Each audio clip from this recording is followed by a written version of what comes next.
Diabetes é uma doença silenciosa e traiçoeira. A glicemia vai subindo no sangue periférico, você vai fazendo o exame, ela vai aumentando, aumentando, e a pessoa não sente absolutamente nada até que ela atinge determinados níveis onde surgem complicações imediatas. Mas tão ou mais preocupantes do que as complicações imediatas são as tardias. E a gente menospreza um pouco o diabetes, tem tanta gente vivendo vidas normais que a gente diz, tudo bem, é uma doença que não causa grandes problemas. Pelo contrário, o diabetes é uma doença que evolui com ataques cardíacos, derrames cerebrais, insuficiência renal, problemas oculares, neuropatias periféricas. É uma doença que vai chegando nessa fase, nas fases mais avançadas e provoca uma perda da qualidade de vida muito grande. Nós temos no Brasil cerca de 13 a 15 milhões de pessoas com diabetes. Sobre isso que nós vamos conversar com o Dr. João Salles aqui. João, esses números são dignos de crédito, assim? São números exatos, não? São os números mais atualizados que a gente tem pela Federação Internacional do Diabetes, mas a gente acha que é maior, tá? A gente acha que por volta de, pelo menos de 15 a 18 milhões de pessoas no Brasil devam ter diabetes, porque uma parte delas não sabe que tem, tá? E esse é o grande problema, porque elas estão ali com a glicemia alta, com a glicose no sangue alta, não estão sabendo que tem a doença, não estão tratando e, consequentemente, expostas às complicações que você falou. Você acha que as pessoas que recebem o diagnóstico de diabetes, sabem que tem a doença, elas têm uma noção clara das complicações que a doença pode apresentar na evolução? Sabe o que eu vejo? Eu vejo assim, a pessoa descobre o diabetes, ela fica triste, ela fica aborrecida por um tempo, ela se preocupa, ela procura mudar a alimentação, começa a tomar o medicamento que o médico prescreve, mas logo chega alguém e fala, não, mas para com isso, é muita química para o seu organismo, tem um chá aqui que é muito bom, e a pessoa vai parando. Nos Estados Unidos, onde o medicamento é acessível, de cada 10 pacientes que começam o tratamento do diabetes, só 4 estão tomando o medicamento depois de um ano. De um ano.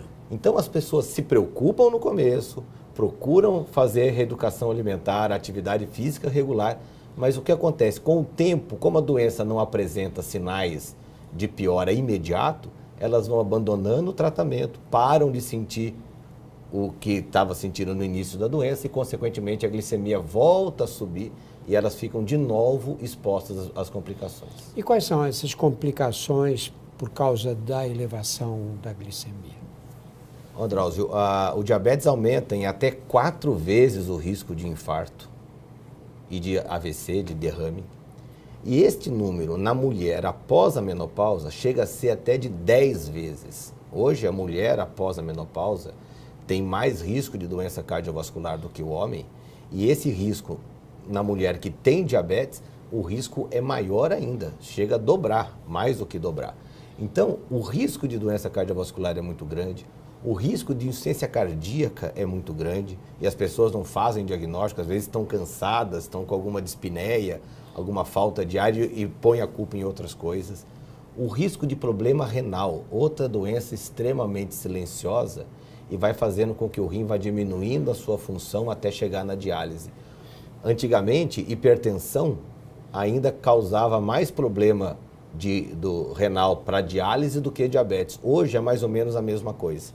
Então, o diabetes vem crescendo e o número de pessoas que tem que fazer hemodiálise vai crescendo também. O problema da visão, né, a maior causa de cegueira no Brasil, e o problema das amputações, a falta de cuidado com os pés. Você imagina que o paciente com diabetes hoje, a cada 20 segundos, uma amputação é feita no mundo por conta do diabetes. E por que essas amputações? Explica o mecanismo. Então, como é que se chega a essa situação? O grande problema, você disse bem no começo, o diabetes leva a neuropatia. O diabetes leva a problemas vasculares. E esses pacientes acabam não sentindo dores de feridas nos pés, já tem uma menor circulação no pé, já é um paciente que tem mais propensão a ter infecções no pé. E dessa maneira ele não sente, ele não examina o pé, o médico às vezes esquece de examinar o pé. E isso tudo acontece quando ele dá uma topada, quando ele machuca o pé com algum objeto perfurante. Ou seja, o paciente com diabetes tem que ter muito cuidado com os pés, andar sempre calçado e muito cuidado na hora de cortar as unhas. Tem que ser cortado com um profissional, porque o risco aumenta muito na hora de cortar as unhas. E no caso das doenças cardiológicas e renais, se você tem uma pessoa com diabetes, se você consegue controlar a glicemia, isso significa que ela não vai ter essas doenças?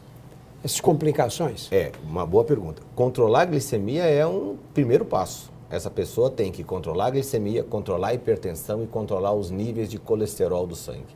Se ela fizer os três, ela fica praticamente quase protegida da doença cardiovascular. O que acontece é que nem hipertensão tem sintoma, nem diabetes tem sintoma, nem colesterol alto tem sintoma.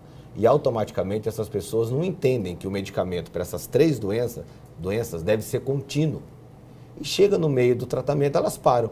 É só elas fazerem um exame de sangue, observar que o colesterol está bom, que a pressão está boa quando o médico mediu e que a glicose está boa, pronto, que elas simplesmente param de tomar o remédio. Esse talvez seja o grande problema que a gente tem do diabetes hoje, a falta de aderência ao tratamento.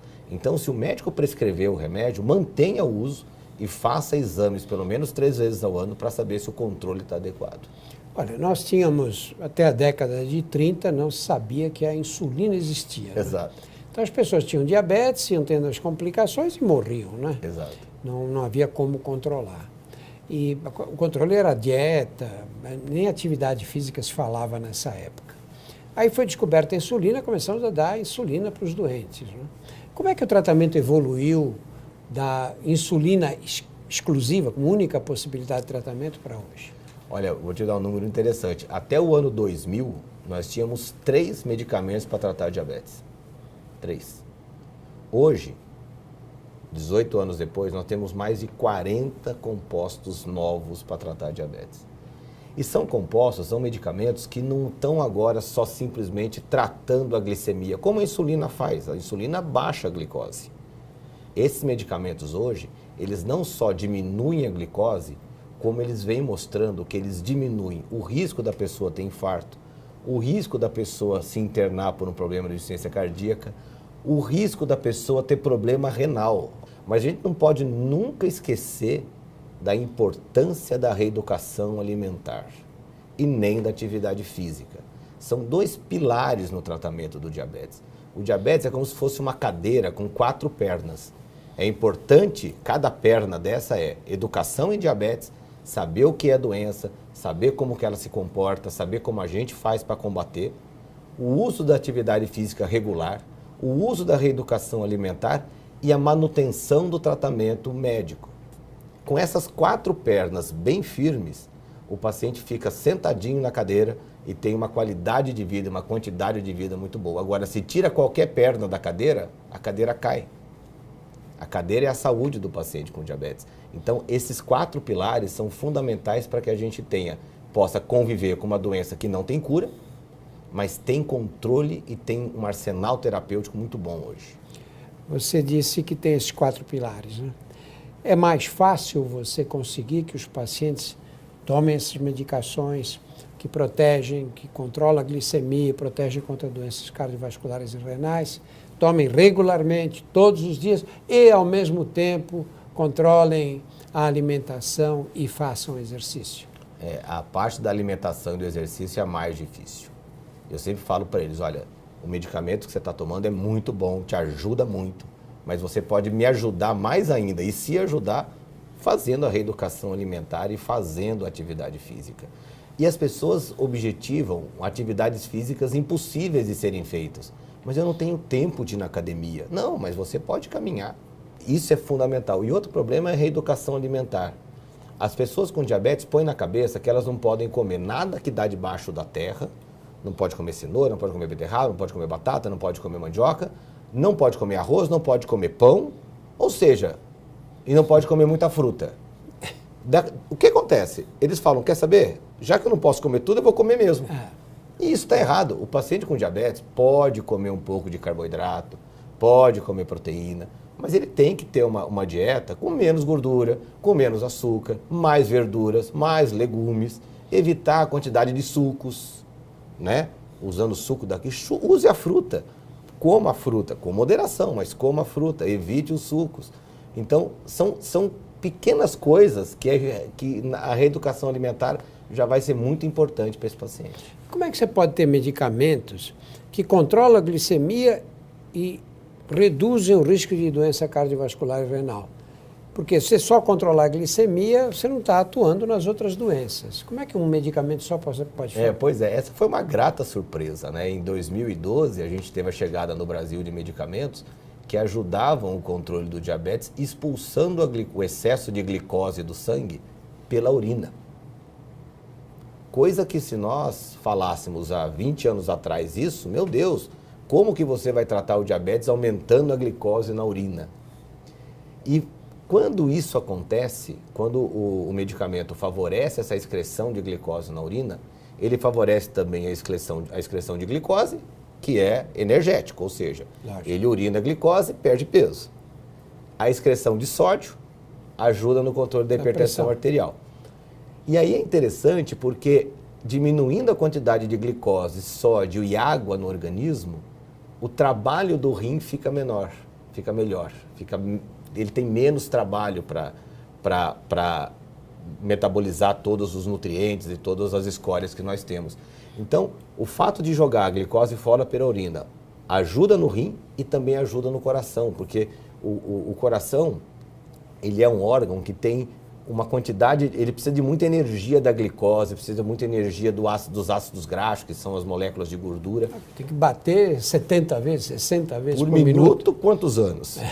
Então, ele tem todo um mecanismo de energia que ele se adaptou para não usar só a glicose, ele usa outras fontes de energia. São essas fontes de energia que o medicamento acaba aumentando um pouquinho. E aí o coração se nutre melhor e tem um desempenho melhor. Fora que pelo fato de ter uma ação diurética, o coração tem menos trabalho na hora de bater, porque o volume que ele tem que trabalhar é menor.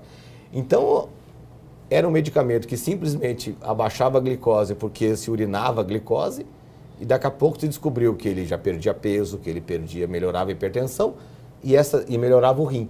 E tudo isso depois se confirmou com os estudos de segurança cardiovascular. Então, hoje, o paciente que tem diabetes pode ficar tranquilo. Os medicamentos todos são muito estudados, porque isso é regra. Se não houver o estudo, não é comercializado. Lógico.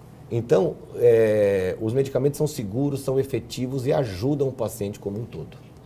E tem muitos efeitos colaterais, não é uma coisa que dá para o doente tomar regularmente, tocar a vida. Olha, os efeitos colaterais são pouquíssimos, não causa hipoglicemia, que é outro problema, né? Quando você dava insulina, você dava uma insulina... gangorra, né? Sobe e desce. Exato, dava insulina de manhã, o paciente tinha que almoçar uma, porque se almoçasse 1h15 já estava com hipoglicemia. Esses medicamentos não causam isso, porque eles jogam a glicose em excesso fora. E aí, consequentemente, não tem uma queda rápida da glicose. E se a glicose está baixa, jogam menos glicose? Jogam menos glicose, porque ele impede uma parte da glicose que seja absorvida. É 30% só da glicose que é jogada fora. Os outros 70% estão garantindo lá a glicemia do paciente. Tá? O efeito colateral dessas medicações é que quem tem diabetes e quem já teve diabetes alto sabe que urina glicose, porque o diabetes está muito alto e o organismo, numa tentativa desesperada, joga a glicose fora. Essas pessoas geralmente têm infecção na urina ou infecção genital quando tem ou um diabetes descompensado ou quando usa esse medicamento. Agora, esse efeito colateral é minimizado com uma coisa que as pessoas geralmente já fazem há muito tempo, que chama-se higiene. Então, toda vez que for ao banheiro urinar, precisa secar direitinho, precisa tirar o excesso de urina para que não tenha esse tipo de infecção. O resto, o efeito colateral é muito pequeno, a segurança desses medicamentos é muito grande. Então, isso comprovado em todos os estudos que já foram publicados, inclusive agora, nesse último congresso de cardiologia, um estudo que mostrou eficácia, segurança do produto, mostrando toda a vantagem de a gente usar no paciente com diabetes. E o custo desses tratamentos?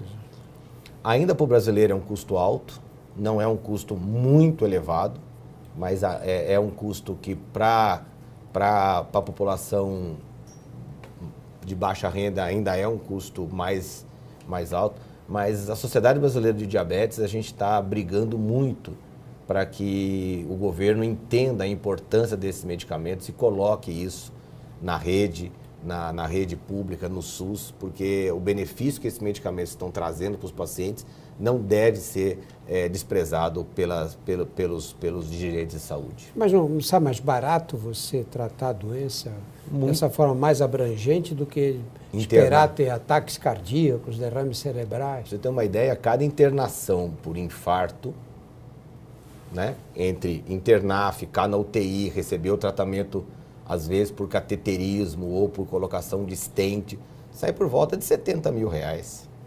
Com R$70 mil eu compro muito medicamento para esses pacientes.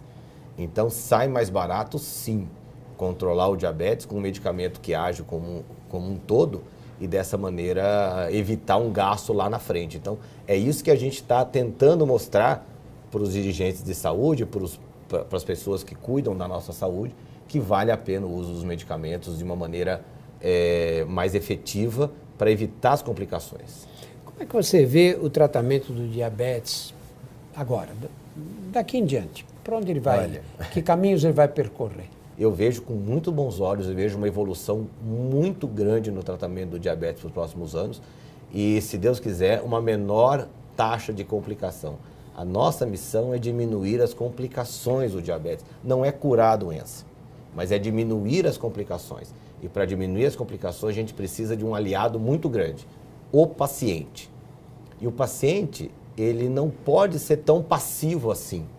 Ele tem que ser mais ativo, ele tem que participar do tratamento, ele faz parte do tratamento e ele é mais importante do que o médico, do que a nutricionista, do que a enfermeira, porque são atitudes dele que fazem com que a doença mude o cenário.